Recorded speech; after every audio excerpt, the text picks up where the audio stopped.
Esto es Construyendo el Debate. Gran parte de las mexicanas y los mexicanos estábamos en política, periodismo, movimientos sociales, Estados Unidos tiene una cultura. negacionista. Opina, argumenta, analiza. Un espacio que se construye con tu participación. Esto es Construyendo el Debate.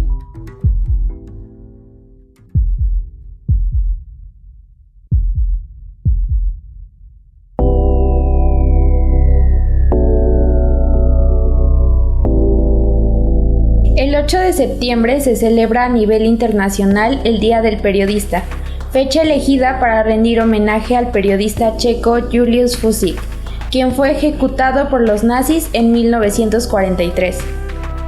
Durante su encarcelamiento, Fučík escribió Notas desde la horca, obra en la cual dejó plasmados sus pensamientos sobre la libertad, la verdad y la dignidad humana. En 1958, la Organización Internacional de Periodistas, OIP, oficializó el 8 de septiembre como el Día Internacional del Periodista, reconociendo así la importancia de esta profesión en la construcción de sociedades libres. En la actualidad, esta celebración busca no solo conmemorar a los profesionales de los medios de comunicación, también fomenta la concientización de su importante labor para la búsqueda de la verdad y la libertad de expresión.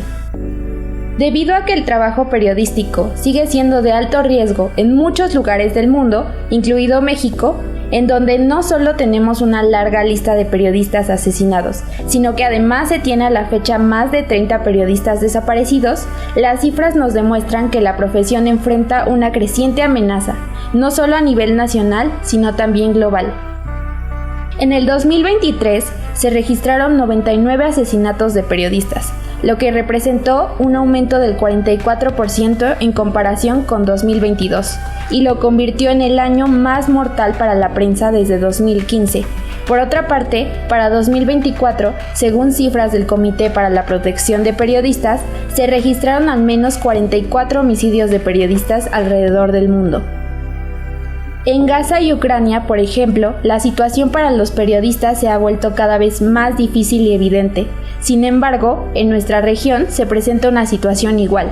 La lista de países que encabezan la persecución a la libertad de prensa son México, Guatemala, Nicaragua y Colombia. Por otra parte, en su labor los periodistas de la actualidad se enfrentan al uso de la inteligencia artificial y las nuevas formas de informar. Compiten contra la inmediatez y la desinformación. En este Día Internacional del Periodista, queremos hacer un llamado a todas las entidades gubernamentales para que puedan garantizar seguridad en su profesión a las y los periodistas de nuestra nación, además de promover entornos más democráticos, seguros y justos. Recordar el 8 de septiembre es reconocer que sin un periodismo libre, la democracia pierde uno de sus pilares más importantes, además de también agradecer a quienes con su pluma, su voz y su cámara luchan cada día para acercarnos a la verdad. Con información del sitio UNAM Global, Fundación Gabo, Gobierno de México, la Comisión Nacional de Derechos Humanos y la Universidad Anáhuac, mi nombre es Dalia López. Quédate con nosotros.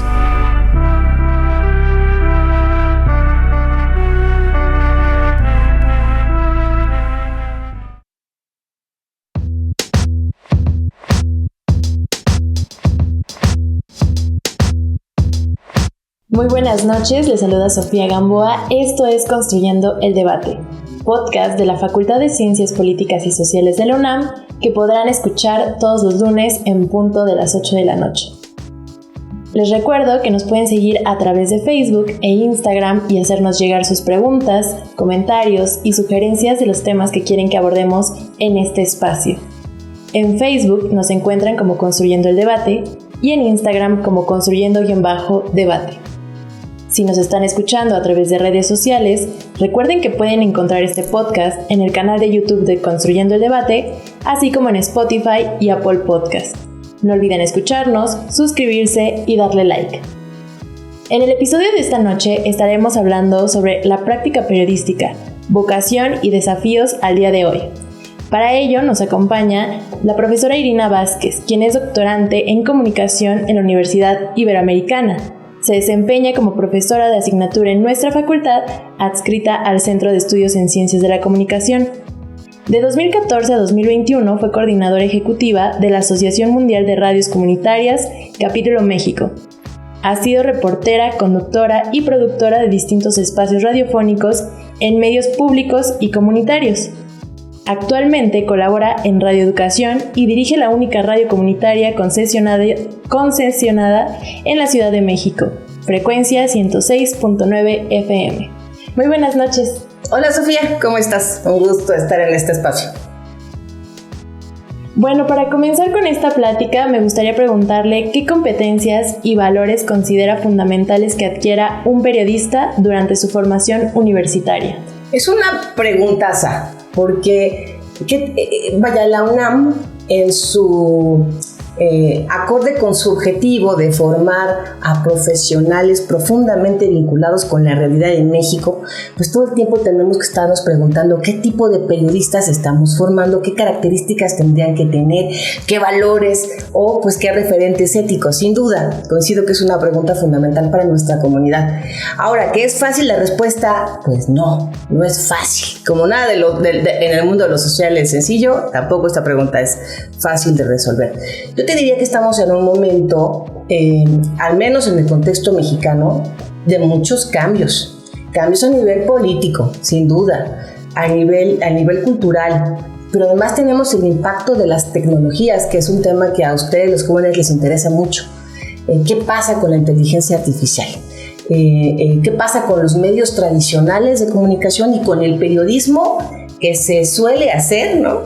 Que enseñamos en esta facultad, pero a la luz de todos estos cambios tecnológicos, le decíamos, en términos políticos también? Entonces, ¿qué periodismo necesitamos hoy en día o qué características tiene que tener un estudiante formado en la UNAM? Pues me parece que no podemos dejar de mirar la conciencia crítica como punto central.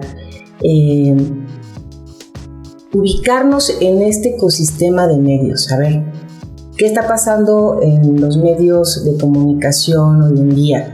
Decíamos que somos testigos de una disputa entre el poder político y el poder económico. Digo, no es nuevo esto. Aquí en la facultad nuestros maestros referentes han puesto el dedo en ese tema, sigue siendo vigente, y entender que hoy en día a nivel mundial estamos en ese parteaguas. Tenemos a medios cada vez más poderosos, medios que no solamente tienen posesión de radio, televisión, sino también de telecomunicaciones, y tenemos por otro lado regímenes políticos que en la práctica pueden decirse que son muy liberales, pero pues también son autoritarios. Creo que hay un ejemplo muy interesante, que no quiero desviarme mucho, pues lo que está pasando en Estados Unidos con Donald Trump. Estados Unidos históricamente ha sido el defensor de las libertades, el defensor de la prensa libre, al menos eso nos lo han vendido. Llega Donald Trump y empezamos a ver problemas con los medios, ¿no? Y hay una disputa no velada sino muy pública, su conflicto con ex antes Twitter, lo que pasa también con descalificaciones de parte de Donald Trump a periodistas por hablar de aquello que incomoda. Entonces ese escenario lo podemos ver a nivel mundial, estas disputas, o los periodistas en medio de estas disputas, y en el caso de México no estamos ajenos. ¿Qué tenemos que tener entonces? Conciencia crítica para entender pues qué es el periodismo, cuáles son sus fundamentos, cómo ha cambiado el periodismo. Recordamos que en muchas de nuestras aulas el tipo de periodismo que se enseña tiene como gran referente el periodismo liberal de Estados Unidos. Así nos enseñan. Entonces, ¿cómo ha cambiado esta forma de entender el periodismo? Tal vez entender si hay otras prácticas distintas, modelos distintos, y ahí miramos hacia el sur global, tal vez el periodismo impulsado desde comunidades en resistencia, desde movimientos. Es una gran discusión, ¿no? Estos límites entre el periodismo y movimientos sociales, pero sí sabemos que hay periodistas que juegan un rol como en esta línea entre periodismo y movimientos sociales, que han aportado mucho a impulsar un periodismo narrativo, un periodismo centrado en otras historias, en otros discursos, un periodismo que tiene esta mirada crítica contra el poder, una mirada decolonial, una mirada crítica al patriarcado, al capitalismo. Entonces, bueno, entender que no hay un periodismo, no hay solamente un modelo de periodismo. Podemos hablar que hay otros modelos de periodismo y que, bueno, los alumnos de la carrera tendrán que estar conscientes de ello, o por lo menos saber que existen para poder ubicarse en el que mejor les competa. Ahora, ¿sobre qué características además? Tienen que conocer perfectamente cuál es el sistema de medios en el que se van a insertar, forzosamente. Y que hoy en día hay estudios muy importantes que ponen en el centro que en el sistema de medios, traducido en tus fuentes de trabajo, un periodista nunca va a ejercer un mismo rol. O sea, hay un montón de roles en los que un periodista se puede desenvolver en el ámbito profesional. A veces te va a tocar dirigir un podcast, a veces te va a tocar ser periodista o el reportero que va a cubrir la nota, a veces el analista, a veces el publicista incluso, o quien lleva las redes sociales. O sea, el rol de los periodistas ha cambiado, hay varios roles. Tenemos que mirar esto de manera crítica para que también los alumnos puedan negociar estos roles allá afuera en el campo de trabajo. Que además, pues, entender que el punto medular del periodismo es el tratamiento de la información. Tienen que ser de verdad tienen que salir de aquí siendo especialistas en cómo tratar la información bajo nuestros estándares, decía yo, como este referente normativo de lo que es el periodismo, porque tú me lo planteabas antes de empezar este podcast. ¿Qué nos hace diferentes a los periodistas de los influencers, de los youtubers, de la gente que está generando contenido en internet? Bueno, es el tratamiento de la información, que tú puedas contextualizar eso, aunque eso también lo pueden hacer ellos. Puedas contextualizar, puedes ir interpretando el hecho informativo, no inventando, ¿no? Interpretando a la luz de los hechos.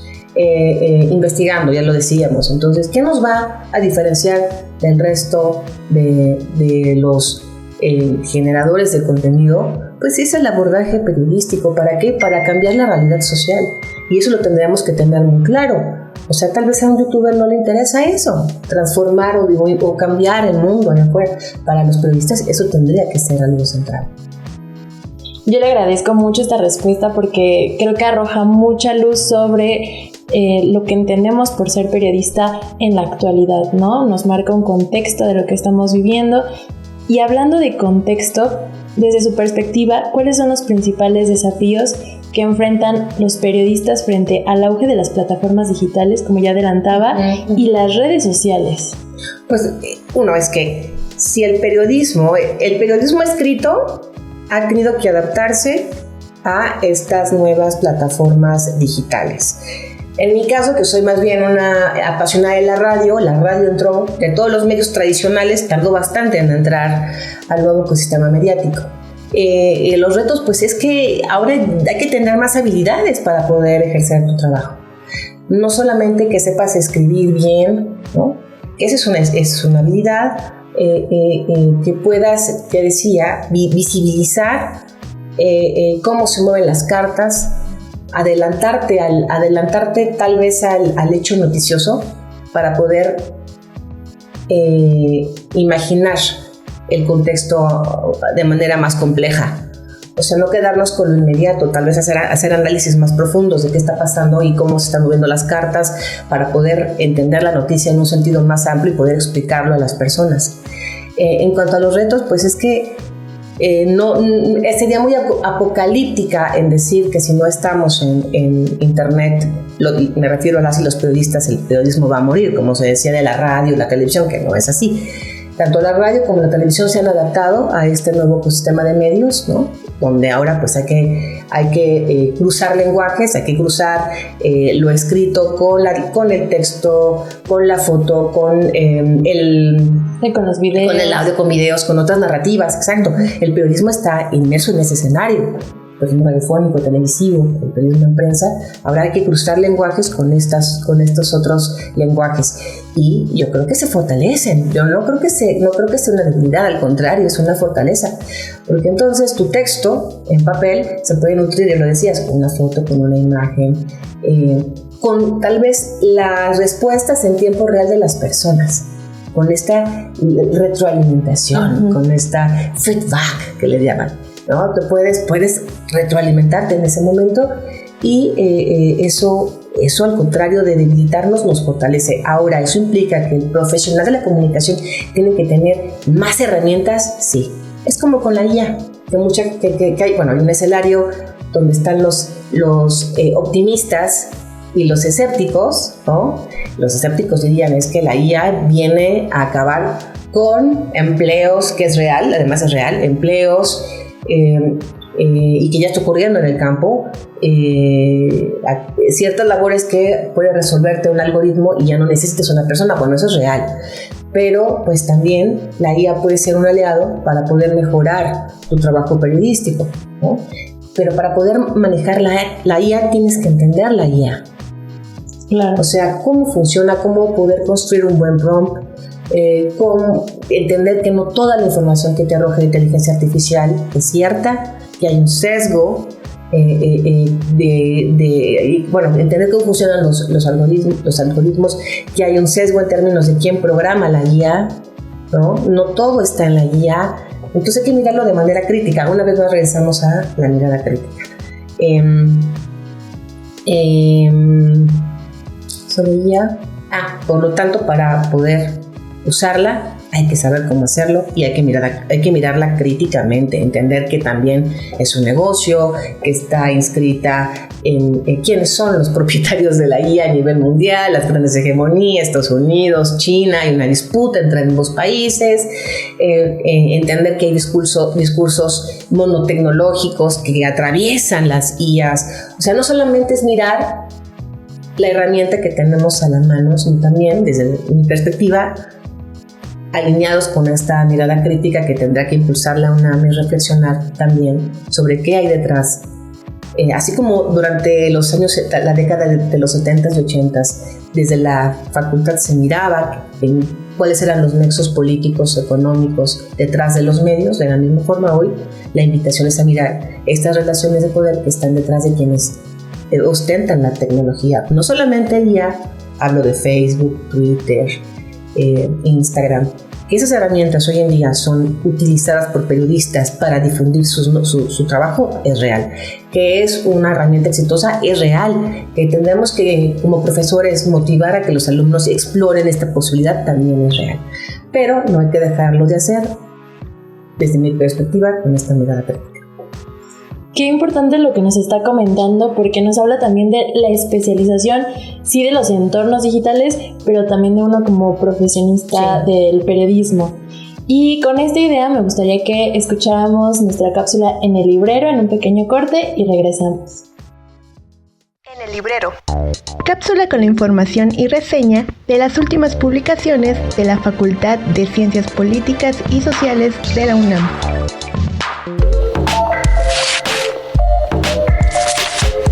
¿Te has detenido a pensar en cómo se narran las realidades y violencias que atraviesan las mujeres en América Latina? ¿Qué peso tienen las palabras cuando los medios construyen realidades y hasta qué punto la cobertura mediática legitima o distorsiona la violencia política de género? ¿Qué significa nombrar, denunciar o callar en un contexto donde lo simbólico también es una forma de poder? Si estas preguntas te inquietan, la Revista Mexicana de Ciencias Políticas y Sociales número 250, Perspectivas Multidisciplinarias de Contextos de Violencia, es una lectura para ti.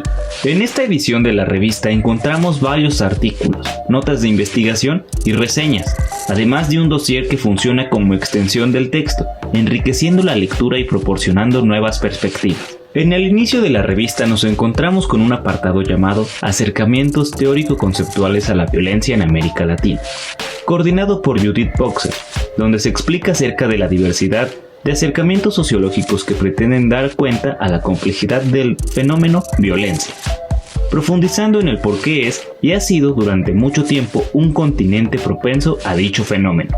De acuerdo con Michelle Biobiorka, se debe dar un significado a las palabras. El significado de una palabra está en el uso que se hace de ella. A partir de ahí surge la referencia a 3 conceptos distintos: crisis, violencia y conflicto.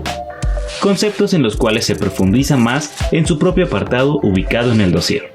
Por otro lado, la nota de investigación de nombre Violencia política contra las mujeres en razón de género, obstáculo persistente en México, coordinado por Ada Melissa Sáenz Vela y Juana Isabel López, a través de una breve introducción se explica acerca de qué es la violencia política que atenta contra las mujeres. Recuerda que puedes adquirir esta publicación para su consulta en el Departamento de Publicaciones de la Facultad, ubicada en la planta baja del edificio G, o en la librería, ubicada en la planta baja del edificio C, a un costado de la cafetería.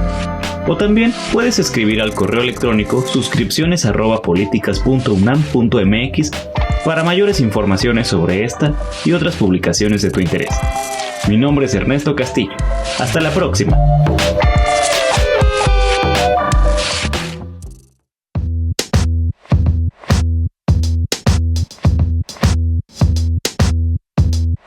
Ya estamos de vuelta, esto es Construyendo el Debate y estamos platicando con la profesora Irina Vázquez, quien nos está hablando sobre la práctica periodística, vocación y desafíos al día de hoy. Profesora, para seguir con el tema, me gustaría preguntarle, ¿cómo deben prepararse los futuros periodistas para enfrentar desafíos como las deepfakes y la desinformación sin comprometer la ética profesional? Buenísima pregunta. Fíjate que de pronto en las clases, cuando conversas con las y los jóvenes y tú les preguntas, oigan chicos, ustedes conocen, en el caso de radio, la pasada, ¿no?, Ley Federal de Telecomunicaciones y Radiodifusión, y la verdad es que escuchaba así el ruidito, pero ahora tenemos una nueva ley que acaba de ser emitida, ¿no?, la Ley de Telecomunicaciones y Radiodifusión, le quitaron lo federal, pero por ejemplo esa ley es importante porque recupera a nivel legislativo algunos principios éticos que ustedes pueden ver en los llamados derechos de las audiencias. Uh-huh. Por otro lado, bueno, eso es importante, o sea, ahí vemos algunos referentes éticos para guiar el trabajo en radio y televisión, y el periodismo se inserta ahí. Respetar ¿cuál sería uno de los derechos de las audiencias primordiales en términos éticos? Decir la verdad. Las personas tenemos derecho a que nos digan la verdad. Bueno, entonces, corte A, las y los estudiantes de comunicación pues tendrían que conocer cuáles son esos referentes éticos fundamentales del periodismo. Claro. Informar con veracidad, pues no falsear información. Porque ¿cuál es el motor de las llamadas fake news? El motor, pues hay un fin que puede ser económico o político detrás. Hay una intencionalidad de causar daño a través de manipular la información, pues a beneficio propio. Bueno, ese es un tema. Otro rubro es que si tú les preguntas a los jóvenes, oigan, ¿y ustedes qué tanto saben de alfabetización mediática e informacional? Y se quedan, ¿ah?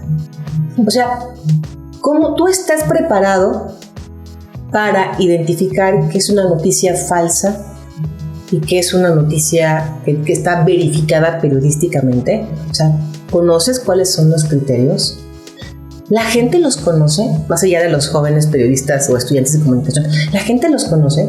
Porque entonces viene la pregunta, si todos lo conociéramos y sabemos que decir la verdad es lo correcto, decir mentiras es malo, ¿por qué a nivel mundial se comparten más las fake news, ¿no? Una noticia falsa, ¿por qué se comparte más que una noticia buena? ¿No? Y de pronto, como esas noticias falsas se usan para legitimar otro tipo de actuares no éticos. ¿no? Podemos hablar de ejemplos, de muchos ejemplos, principalmente el uso de las fake news en contextos de guerra o conflictos armados. Corte A, pues no lo saben identificar los chavos, ¿no? Chavos de universidad, de la UNAM, que tienen acceso a educación superior. Y es un tema, considero que es un tema que también le tenemos que entrar como maestros, poder darles los insumos para que los chicos puedan primero entender que no toda información que ven en internet es información cierta. Lo mismo que con la IA, no toda la información que nos da la IA es cierta. Entonces, ¿qué tenemos que hacer? Verificar. Vete a otras fuentes, contrasta la información, ¿no? Busca otros referentes de información, no te quedes solamente con la cápsula con el reel, no te quedes solamente con el TikTok de unos cuantos segundos. Ve también quién está detrás de la información, ¿no? ¿Qué medio? ¿Qué agencia? ¿Qué fuente? ¿Qué referente? Y aún así, si ustedes han seguido el caso de Televisa, ¿cómo le pusieron? Televisa Leaks, Televisa Leaks. Algunas empresas incluso se presume, ¿no?, el uso de toda la iconografía oficial o de los logotipos oficiales de otros medios para disfrazar estas noticias falsas o estas campañas de desinformación. Entonces estamos en un mundo donde cada vez es más fácil manipular esos contenidos. Claro, por supuesto. Entonces, ¿qué tenemos que hacer? Otra vez, regresar la mirada crítica. ¿Cómo verificar antes de compartir y sumarte a este tren de difundir informaciones falsas? Entonces, creo que este es un punto relevante. También impulsar los estándares éticos o deontológicos del periodismo de manera transversal en todas las materias del plan curricular, como un referente, como un punto de partida. Me parece importante. Tal vez aproximar a los jóvenes a conocer los derechos de las audiencias en términos muy, muy concretos, pero entender que no solamente son estos, entender que hay otros referentes internacionales que hablan sobre las buenas prácticas periodísticas a la luz de buenas prácticas internacionales, y bueno, lo ético siempre va a estar muy ligado a la defensa y promoción de la libertad de expresión, el derecho a la información y bueno, en general de los derechos humanos. Y en este sentido, ya para cerrar con este podcast, en el marco del Día Internacional del Periodista, ¿qué papel juega la academia en la defensa del periodismo como pilar de la democracia? Pues sí, el periodismo es un pilar de la democracia. El periodismo, la pluralidad, la diversidad de ideas. Por lo tanto, te decía, estamos en un contexto de crisis a nivel mundial, porque el país garante de la democracia, incluso el país garante de la democracia como es Estados Unidos, vemos que hay persecución a periodistas, ¿no? Señalamientos, hostigamiento, por decir algo que incomoda. Eso es algo a lo que creo que nunca nos vamos a poder desligar las y los periodistas. Y más porque parte de la razón del ser, o una de los fundamentos del periodismo es el ser vigilante.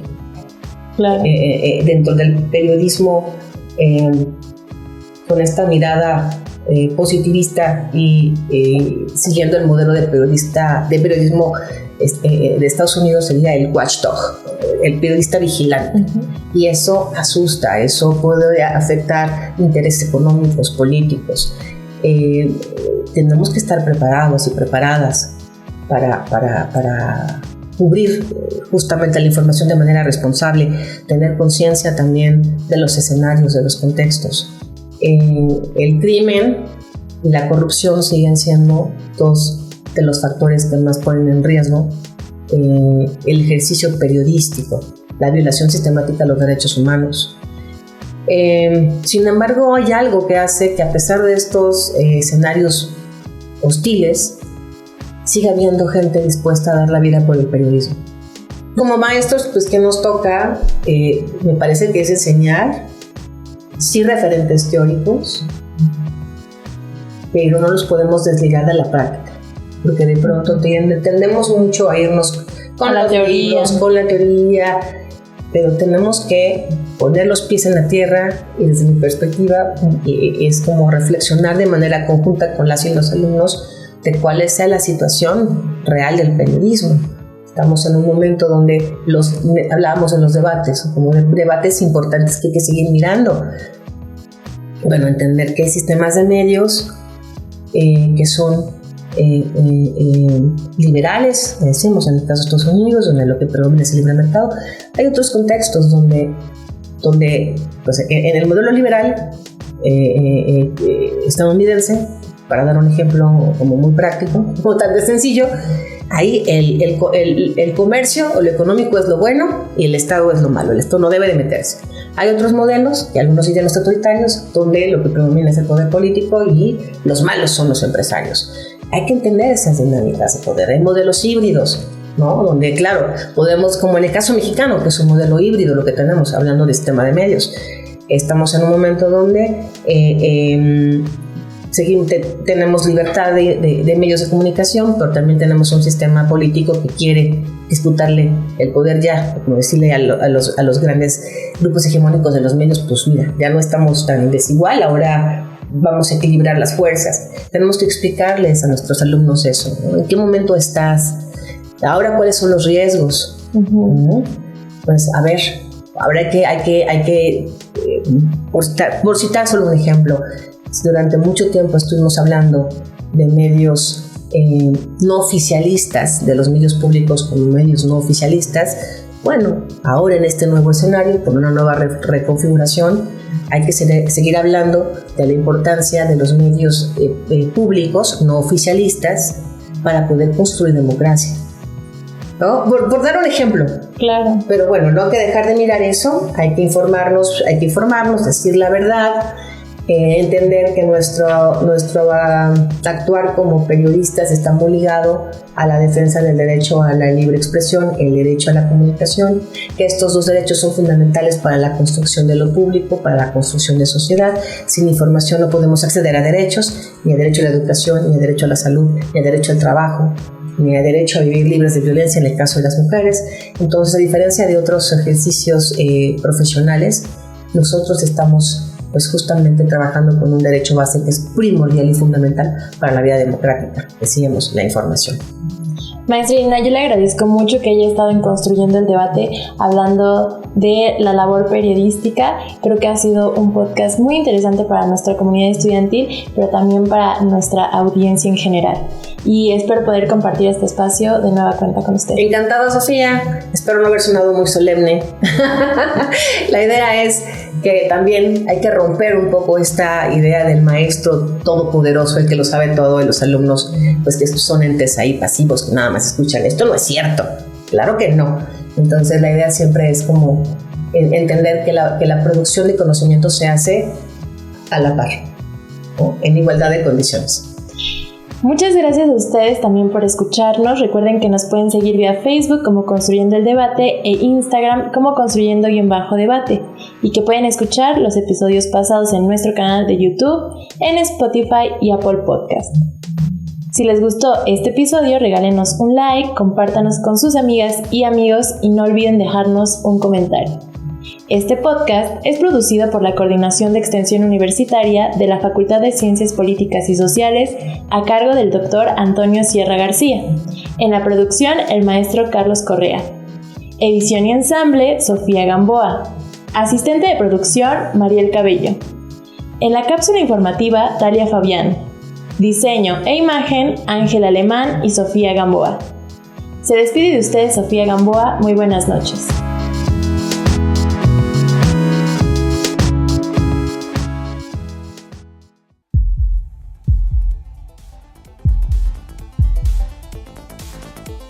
Esto fue Construyendo el Debate. Pues gran parte de la mexicana es política. Estábamos esperando esto hacia periodismo. Movimientos sociales. Estados Unidos tiene una política... Cultura. Ser vistoso. Opina, argumenta, analiza. Un espacio que se construye con tu participación. Esto fue Construyendo el Debate.